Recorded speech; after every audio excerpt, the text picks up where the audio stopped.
heard of overdue books at the library before, but this one might take the cake. A copy of Dr. Dolittle in Sydney was overdue by nearly a century, but as CTV's Ryan McDonald shows us, it's finally back where it belongs.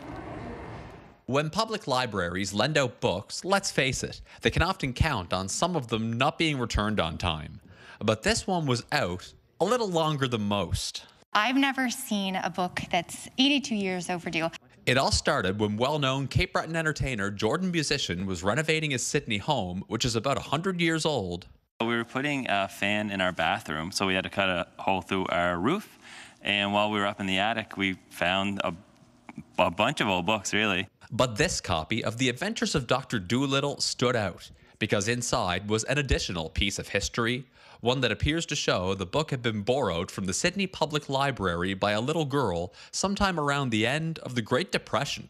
This one in particular had the library card from 1939. And I just thought that was interesting because it was the same week that the library had abolished their fines. So I thought it's a good thing because I wouldn't want to know what the fine on an 82-year-old overdue book would be. To us, it's a priceless item. Now, all these years later, Musician has returned Dr. Dolittle to the McConnell Sydney Library, which wasn't even built when the book was borrowed. As for what the late fee would be, just for fun, library staff did the math.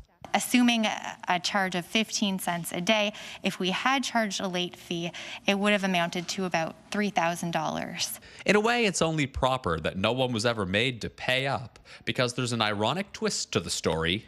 Finding out more of the history of, they had a fire here in '59, so most of the books didn't make it, so this book would have kind of burnt up in that fire. Instead, it will be kept here as a small chapter of local history.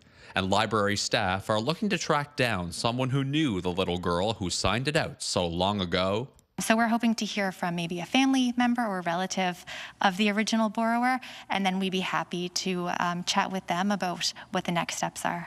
For now, it's a case of do little, due late, and a find that was nothing short of fascinating. Ryan McDonald, CTV News, Sydney.